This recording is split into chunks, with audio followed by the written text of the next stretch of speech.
Bonjour à toutes et à tous et bienvenue dans cette vidéo de fin d'année qui va vous donner quelques chiffres et quelques infos sur ce qu'a été la chaîne en 2016 et les autres chaînes YouTube que j'ai créées, et vous donner un peu aussi plein d'infos sur les nouveaux projets, les nouvelles choses que je pourrais faire en 2017 et les objectifs que je me fixe pour 2017.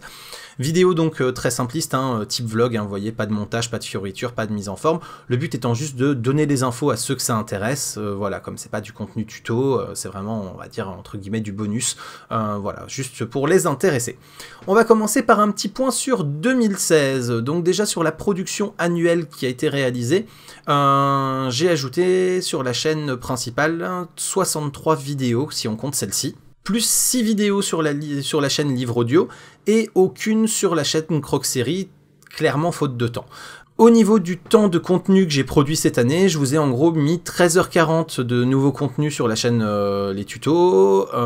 Si on ne compte pas bien sûr cette vidéo-là, je pense qu'elle va faire au moins 20-25 minutes. Donc on va dire qu'en gros je vous ai mis 14 heures de nouveaux contenus cette année. Plus 40 minutes sur Livre Audio, voilà. Et le temps de travail que ça m'a demandé pour ça, c'est en gros à la louche, 150 heures sur la chaîne principale et 3 heures sur Livre Audio. Donc voilà, le ratio étant beaucoup moins intéressant sur la chaîne principale, puisque ça me demande beaucoup plus de travail et préparatoire et en post-production que Livre Audio qui est beaucoup plus rapide à réaliser. Au niveau des statistiques des chaînes, alors déjà, rappel des objectifs que je m'étais fixé pour l'année 2016 sur la chaîne principale. Le but c'était de faire 250 000 nouvelles vues, 1450 nouveaux abonnés, 52 vidéos dans l'année, 2 ans de visionnage cumulé, 2000 j'aime, 1500 commentaires, d'avoir une vidéo qui franchisse le cap des 20 000 vues et 10 vidéos qui franchissent le cap des 10 000 vues, de vous proposer au moins un Lightroom Live Contest, 3 Hangouts en direct et 6 émissions avec invités. Ça c'était pour le rappel des faits. Au niveau des vues, des abonnés, des j'aime, des commentaires, sur la chaîne principale, on se retrouve à 280 000 vues, donc la vidéo là est enregistrée à fin novembre, mais si je fais la projection sur décembre, en gros ça va être à peu près ça, donc l'objectif est largement rempli, 1480-1490 nouveaux abonnés, donc là pareil, l'objectif est rempli. Je vous ai donc proposé, comme je vous le disais en introduction, 63 vidéos, donc on est largement au-delà des 52 qui étaient fixés. Par contre, en termes de temps de visionnage, on est sur seulement 18 mois, un tout petit peu plus de 18 mois. Pourquoi? Je pense surtout parce que n'y a pas de vidéo longue, c'est-à-dire que les Lightroom Live Contest qui duraient quasiment 1h30 ou les Hangouts en direct qui duraient entre 1 et 2 heures selon les thèmes, forcément si j'ai pas pu en faire, et derrière c'est autant de temps de visionnage en moins par vue, puisque ce type d'émission avait quand même des temps de visionnage autour de 25-30 minutes, là où ma moyenne sur YouTube est plutôt autour de 3 minutes à peu près de visionnage moyen par vidéo. J'ai eu 2800 j'aime, donc là c'est largement au-delà de mes espérances, 450 commentaires, petite déception là-dessus, il y a encore du mal j'ai encore du mal à instaurer, on va dire, des réactions et des discussions, et à ce que vous discutiez entre vous des thèmes que j'aborde. Voilà, bon, c'est un peu dommage, mais après, si vous y trouvez votre compte comme ça, pourquoi pas. J'ai 5 vidéos qui ont franchi les 20 000 vues et 12 qui ont franchi les 10 000 vues, donc là, pareil, contrat rempli. Et donc, comme je le disais, 0 Lightroom Live Contest, 0 HOA. Donc là, clairement, parce que je ne trouve pas les invités nécessaires, c'est-à-dire que pour les Lightroom Live Contest, tous les photographes que je contacte, en gros, refusent de participer, ou n'ont pas le temps, ou ne sont pas intéressés par le concept. Et pour les HOA, soit je n'ai pas le réseau nécessaire pour trouver les invités pertinents à solliciter, soit les invités que je sollicite répondent par la négative. Et c'est dommage parce que je trouve que ces émissions-là apportent un contenu qui est vraiment intéressant, vraiment pertinent, vraiment creusé quand on a les bons invités. Mais voilà, je veux pas le faire à moitié, c'est-à-dire que je veux pas avoir des invités qui soient pas tout à fait calés sur le sujet, qui soient pas pertinents pour traiter du sujet en question, et se retrouver avec une émission qui soit creuse et inutile. Mais voilà, le vrai problème, c'est qu'en fait, les HOA que j'ai déjà fait ont des stats assez faibles, c'est 300 vues, 400 vues, 1000 vues dans le meilleur des cas, quoi. Et quand les invités voient ça, en général, ils me disent en gros, voilà, il n'y a pas assez d'audimat et j'ai pas envie de venir perdre 1h30 ou 2 heures sur l'enregistrement pour qu'il y ait 300 personnes qui me voient, et voilà, ça me sera pas assez utile à moi en tant qu'invité. Je préfère privilégier d'autres émissions, ce que je peux comprendre, mais bon voilà, ça m'empêche de les mener à bien faute d'audimat suffisant. Voilà un petit peu, et oui, j'ai fait quand même 8 émissions avec invités au lieu des 6 prévus, donc là je remercie tout particulièrement Jonas et Aurélien qui se prêtent régulièrement au jeu. C'est toujours très sympa donc de faire ça avec vous les gars, donc merci beaucoup, c'est vraiment cool, et j'espère qu'on pourra en refaire d'autres encore l'année prochaine ensemble. Pour vous Qui êtes-vous, chers spectateurs? Ça peut en intéresser certains de connaître un petit peu l'audience que je touche. Donc vous êtes majoritairement des hommes, hein, clairement 85%, majorité très écrasante. Et vous êtes globalement jeunes, puisque les 25-45 ans représentent 43% de mon audience. Au niveau des nationalités, 68% de mes temps de visionnage et 69% de mes vues sont faites par des Français. Donc on n'est même pas sur de la francophonie, hein, clairement on est beaucoup sur la France, puisqu'après les Belges représentent 5,2%, les Marocains 3,5%, c'est les 2 et 3e, donc on voit que tout de suite après c'est très éparpillé, et que voilà, en gros en Belgique j'ai assez peu de vues, au Québec j'ai assez peu de vues, et dans la francophonie on va dire africaine, arabe, etc. j'ai assez peu de vues aussi, voilà, c'est vraiment très franco-français. Parlons un petit peu pognon également. Cette année, YouTube va m'avoir en gros rapporté, si les projections que j'ai faites sont bonnes, on va dire 258-259 €. Et j'ai également eu 1 € grâce à mon premier tipeur The Pegas, que je remercie par ailleurs. Hein. C'est toujours très sympa de savoir qu'il y a quand même quelqu'un qui accepte de faire un don et qui croit en mon travail, qui juge que ça mérite une rétribution. Donc voilà, merci à toi, vraiment. Je te l'ai déjà dit, mais je te le redis. Donc en gros on va dire que j'ai touché 260 € cette année, ce qui fait que quand on prend le temps de travail sur mes chaînes, je suis en gros payé 1,75 € de l'heure, ce qui fait pas beaucoup. Voilà, tout simplement. On est encore très loin du SMIC, hein, et en plus pour pouvoir bosser dans de meilleures conditions, j'ai dû acheter cette année une nouvelle station de travail, un nouvel ordinateur pour pouvoir faire les montages et les encodages à des rythmes corrects, parce que ça devenait absolument impossible, c'est-à-dire que des vidéos en 1080p, 1 heure de vidéo, je mettais 8 heures à la coder avec l'ancien PC. En 4K, je vous en parle même pas, quand j'avais 1 heure de vidéo à coder pour les gameplays, des trucs comme ça, j'avais 2-3 jours pendant lesquels l'ordi était à fond tout le temps pour réussir à coder tout ça. Donc c'était juste pas possible, quoi. Pour tenir le rythme d'une vidéo par semaine, ça devenait ingérable. Donc ben voilà, un peu plus de 3000 € dans un nouveau PC. Ça fait un budget, quoi. Quelques 5, 10, 15 € dépensés par-ci par-là, parce que j'ai un câble USB pour le micro qui a commencé à déconner, une prise jack aussi, des choses comme ça. Bon voilà, si on remet tout ça en parallèle de ce que YouTube me rapporte sur l'année, en gros il me faudrait à peu près 12 ans pour amortir les frais que j'ai eu cette année.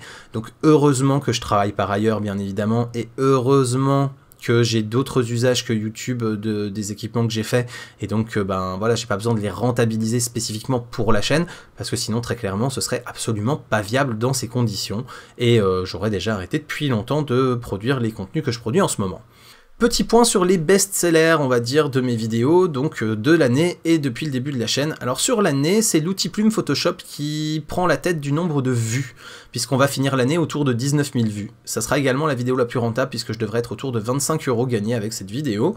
Par contre, si on prend en temps de visionnage, eh ben, c'est Chromecast qui s'en tire bien, puisque c'est une vidéo assez longue, hein, elle fait à peu près 1 heure, et elle cumule à elle seule 78 000 minutes de visionnage en fin d'année, là où l'outil plume Photoshop va tourner autour de 55 000.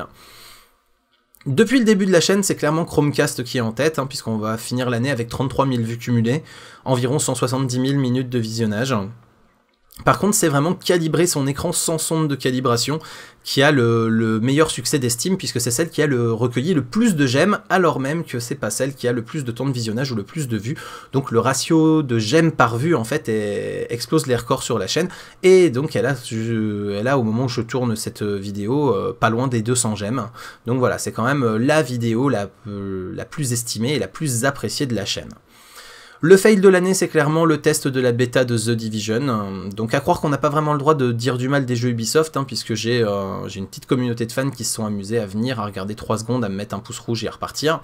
Donc clairement, la vidéo était mal amenée, était mal présentée, était pas assez approfondie au moment où je l'ai publiée. Ça, c'est un fait, effectivement. J'étais passé à côté de plein de choses au départ. Bon, après, c'est aussi parce que j'aime pas spécialement les interfaces Ubi et que j'ai du mal à m'y retrouver. Bon, ça a toujours été. Mais disons que voilà, j'aurais peut-être effectivement pu retarder un peu la publication de la vidéo pour mettre un peu plus d'infos dedans, mais le fait est que j'ai quand même encore joué une bonne quinzaine d'heures avec les copains après la publication de la vidéo, et que mon avis n'a fondamentalement pas changé, malgré les baisses de prix qu'a déjà pu connaître The Division. Je n'ai toujours pas acheté le jeu, c'est pour dire à quel point il ne m'attire absolument pas, là où, alors que Dishonored 2 est à peine sorti, je suis déjà en train de me retenir de l'acheter au plein tarif, tellement j'ai envie d'y jouer, tellement je suis fan de la licence. Donc voilà, pour vraiment vous dire que malgré le temps que j'ai passé en plus derrière, je suis resté un non convaincu de ce jeu. Et voilà, au niveau de la sanction, hein, 16 gemmes pour 34 je n'aime pas, donc clairement, voilà, c'est le gros fail. Que dire d'autre? Au niveau des regrets de l'année, c'est surtout le manque des retours des invités sollicités pour les LRLC et les HOA. Voilà, puisque ça m'empêche de faire ces émissions-là que j'aime préparer, que j'aime tourner, que j'aime monter, que j'aime regarder une fois qu'elles sont montées. Voilà, parce que je trouve que c'est des émissions qui apportent un contenu vraiment qualitatif, qui apportent vraiment quelque chose pour le spectateur, qui sont vraiment... Voilà, je suis content des idées en question, des thèmes qui sont abordés et de comment ils sont abordés, et je trouve vraiment dommage de ne pas pouvoir vous en proposer, mais bon voilà, si je n'ai pas suffisamment de participants, bah malheureusement je peux pas les inventer, et donc je peux pas faire ce genre d'émission. Il y a aussi la faiblesse des vues abonnés et des vues en général, hein. Quand on prend le temps que je passe sur mes vidéos par rapport au succès qu'elles ont, c'est vrai que c'est quand même assez frustrant, assez désespérant. Et des vues abonnés dans le sens où les abonnés cette année ont représenté 11 000 vues sur les 280 000. Donc en gros ça veut dire qu'en moyenne chaque abonné regarde 4 vidéos des 60-65 que je publie dans l'année, ce qui fait très peu. Ça veut dire que j'ai quand même beaucoup d'abonnés qui sont abonnés voilà, pour me remercier, mais qui ne sont pas réellement intéressés par la chaîne. Voilà, ça représente 4% des vues totales de la chaîne. Et en termes de temps de visionnage, ça représente 1 mois de visionnage sur les 18 de temps de visionnage totaux de la chaîne, ce qui représente 5,5%. Alors après, le côté positif, c'est quand même que 4% des vues pour 5,5% des temps de visionnage, ça veut dire qu'un abonné reste statistiquement en moyenne un petit peu plus longtemps, et donc m'apporte un petit peu plus de temps de visionnage, donc quand même que l'abonné est plus intéressé à la base quand il vient voir une vidéo que le non-abonné. Ça c'est la première bonne nouvelle quand même. Et la deuxième bonne nouvelle, c'est quand même que vous êtes beaucoup plus nombreux en tant qu'abonnés à me mettre des j'aime. C'est-à-dire que à peu près une grosse moitié des j'aime que j'ai reçus ont été mis par des abonnés, donc ça veut dire que vous êtes quand même beaucoup plus attentifs à me marquer votre reconnaissance et votre remerciement que les spectateurs lambda qui sont là de passage, et ça c'est quand même sympa, c'est quand même très agréable, parce que ça veut dire quand même qu'avec seulement 4% des vues, vous représentez ouais, 50% des j'aime, donc vous en mettez beaucoup plus, statistiquement, à chaque fois que vous venez voir une vidéo. Donc ça, par contre, je tiens à vous en remercier, parce que les petits j'aime, c'est quand même la grosse valorisation et le gros remerciement qui me permet de me dire que ce que je fais n'est pas inutile, et que ça plaît, et qu'il y a un public et des gens qui trouvent ça utile. Passons maintenant un petit peu au projet de l'année prochaine. Donc c'est pas forcément des projets que je vais forcément mettre en place, le but là c'est justement de vous sonder pour que vous me disiez le projet que vous préférez, donc je vais vous mettre un petit sondage par là.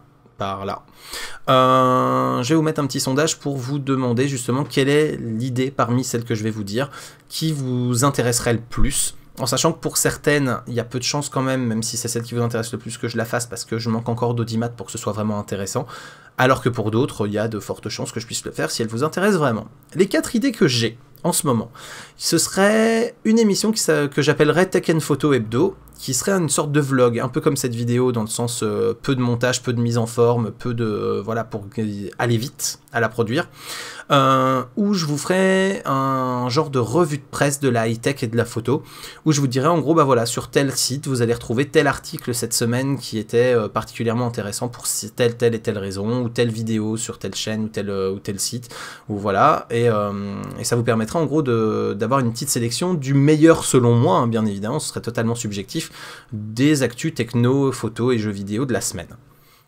Le problème de ce type de format, c'est que c'est extrêmement périssable, et que si c'est pour avoir 50 ou 100 vues sur la semaine où c'est publié, puisque de toute façon, après 2 ou 3 semaines, elle n'aura plus d'intérêt, elle sera quasiment plus vue, cette vidéo-là, et ben ça me prendra beaucoup trop de temps de faire ma veille et de faire mes vidéos, par rapport à ce que ça pourra me rapporter en termes de notoriété sur la chaîne. Donc clairement, il faudrait quand même que la chaîne connaisse une belle croissance l'année prochaine pour que je commence ce concept. Mais en tout cas, s'il vous plaît, n'hésitez pas à voter pour lui quand même. Ça me permettra de voir si, en tout cas, si la croissance de la chaîne est suffisante, et ben si ça vaut le coup que je le mette en place, parce qu'il y a un vrai public pour ça ou pas. Ensuite, un deuxième type d'émission, ce serait de vous proposer des critiques, mais plus sous forme de présentation et de critiques bienveillantes en fait, de chaînes YouTube basées sur les nouvelles techno, la photo et les jeux vidéo. Alors ça pourrait être des tout petits YouTubeurs qui ont 40 abonnés et qui font 20 vues par vidéo, comme des grosses chaînes qui font 300 000 vues par vidéo et qui sont déjà largement plantées et qui n'ont pas du tout besoin que je leur fasse de la publicité pour vivre. Mais voilà, le but étant que si vous ne les connaissez pas, en passant sur ma chaîne, et ben, ça vous donne envie d'aller les voir et que ça puisse vous faire des contenus supplémentaires et connexes au contenu qui vous plaise sur ma chaîne. Troisième concept que j'aimerais développer, ce serait le je développe vos RAW. Donc le but c'est de compenser un peu l'absence de Lightroom Live Contest.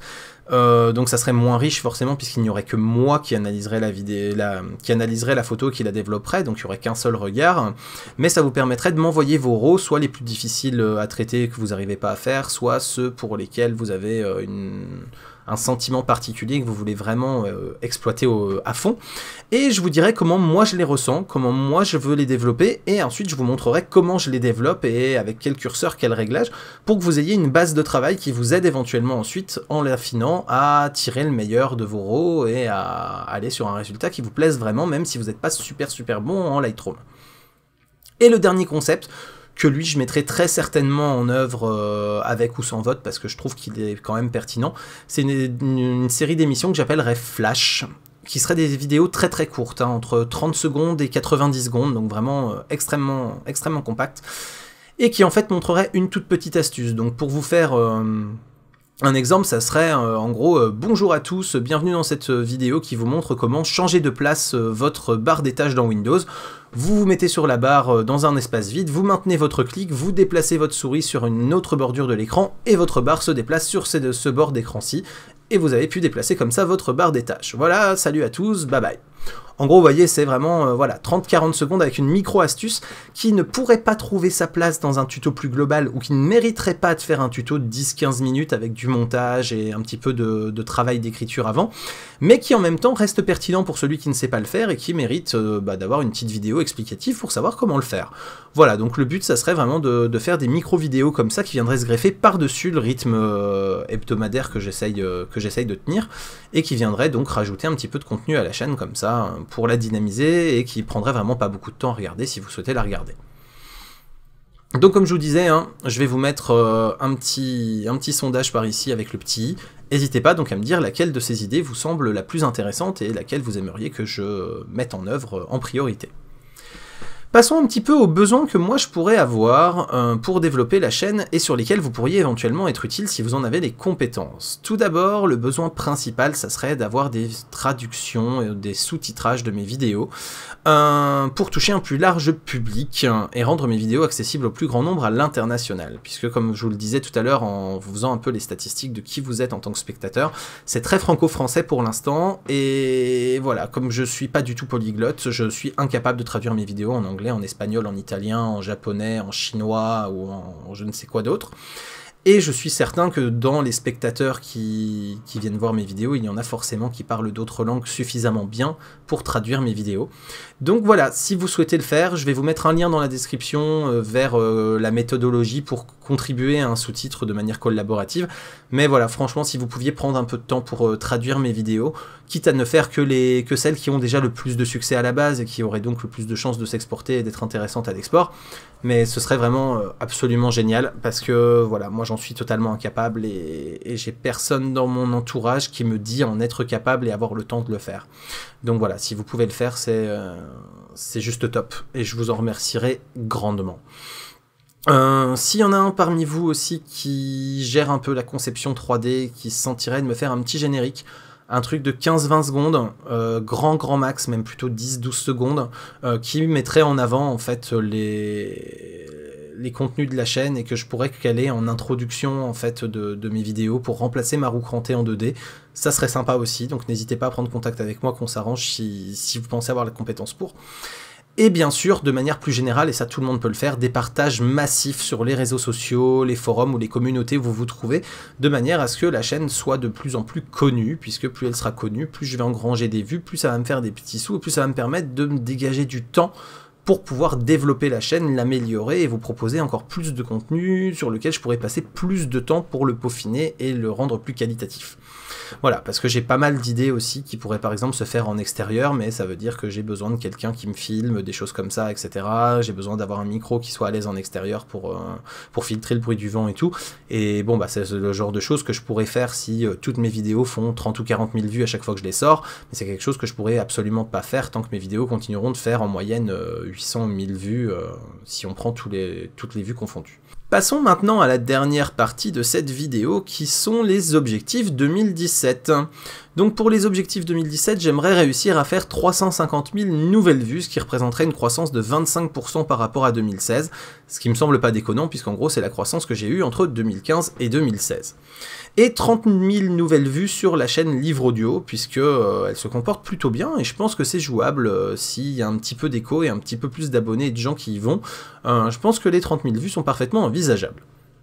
J'aimerais bien monter à 6 000 abonnés en tout, c'est-à-dire faire plus 2 000 abonnés cette année, au lieu des 1005 que j'ai fait, donc en gros, voilà, ça me ferait à peu près 35-40% de croissance sur les abonnements, mais bon, ça me paraît jouable, et faire donc mes 2 ans de visionnage cumulé, donc 25% de plus que cette année, ça serait quand même pas mal de me dire qu'à tout moment, il y a eu en moyenne 2 personnes qui étaient en train de regarder mes vidéos, ça serait une barre assez symbolique. Idéalement, ça serait aussi de monter à 5 tipeurs. Alors c'est moins pour l'argent que ça me rapporterait, parce que ça peut être aussi 4 tipeurs qui me donnent qu'1 euro, mais simplement pour apparaître sur la page principale de Tipeee, puisque pour apparaître sur la page principale et dans le moteur de recherche, en fait sur Tipeee, il faut avoir déjà au moins 5 tipeurs qu'on a obtenus en faisant son autopromotion. Donc ça me permettrait voilà, d'avoir un peu plus de visibilité, d'avoir un peu plus de chances de faire connaître la chaîne par l'intermédiaire de Tipeee ou de récolter quelques fonds pour développer les projets que j'ai pour la chaîne et qui pour l'instant me sont inaccessibles financièrement.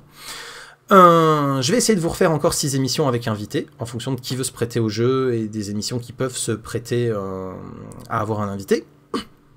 Je désespère pas de réussir quand même à proposer au moins un Lightroom Live Contest et quelques HOA. Si je pouvais en faire au moins 3, ce serait bien. Franchement, j'aimerais beaucoup. Je vais essayer de vous faire 6 vidéos sur des fondamentaux. C'est des séries que j'ai commencées, hein, qui marchent correctement, qui ont plutôt des bons retours en termes de pouces verts, donc enfin de pouces bleus. Et voilà, donc je vais essayer de refaire un petit peu. J'aimerais bien, idéalement, que j'ai une vidéo qui arrive à franchir le cap des 50 000 vues totales depuis le lancement de la chaîne, et d'avoir une dizaine de vidéos qui arrivent à franchir le cap des 20 000. Alors c'est pas gagné, c'est assez ambitieux quand je regarde les rythmes de vidéos, mais je me dis que si la chaîne connaît un peu de croissance et que les gens s'intéressent aux vidéos déjà existantes, eh ben j'ai quand même des chances que ça puisse se produire, et donc ce serait pas mal. J'essaierai de vous proposer 12 tests de matériel sur l'année prochaine, en fonction de ce que j'achète et de ce que des marques accepteraient de m'envoyer pour test. J'ai assez peu de retours pour l'instant, mais j'ai un premier contact avec OK, pour lesquels j'avais acheté des objets pour vous les présenter, qui ont vu mes tests et qui m'ont proposé si je voulais m'envoyer un petit peu de produits pour que je continue de proposer des tests de leur marque sur la chaîne. Donc je pense que ça va me permettre d'avoir quand même quelques petites choses à vous proposer grâce à cette marque-là, que je remercie si on va bien jusqu'au bout si on arrive à avoir un arrangement au final, en sachant que voilà, il est absolument hors de question de me payer, je tiens à garder mon indépendance, mais voilà, si déjà ils acceptent de m'envoyer les produits, que je les paye pas de ma poche, ben vu le peu que me rapporte YouTube, ça pourrait déjà être pas mal pour vous proposer des choses, en restant indépendant et objectif sur mes avis, mais vous permettre quand même de peut-être découvrir des petits objets high-tech qui pourraient vous plaire. Et de réussir à maintenir le rythme de 52 vidéos, on va dire longues, c'est-à-dire sans compter des vidéos flash ou des choses comme ça que je pourrais éventuellement lancer, vraiment des vraies vidéos tuto ou présentations de matériel. Voilà, j'aimerais bien réussir à maintenir encore le rythme d'une vidéo par semaine au minimum cette année sur ce sujet. Voilà, on est arrivé au terme de cette vidéo. Comme d'hab, petit pouce bleu pour m'encourager, si vous le souhaitez, vous vous abonnez à la chaîne si c'est pas encore fait. J'espère en tout cas que tous ces chiffres vous auront intéressé, que vous serez réceptif aux diverses demandes que je peux avoir formulées s'il y en a qui veulent vraiment me soutenir. Et puis on se donne rendez-vous dès la semaine prochaine pour démarrer 2017 avec encore tout plein de tutos sur la chaîne, plein d'astuces qui vont, je l'espère, vous faire monter en compétences en informatique et en photo. Salut à tous, bye bye.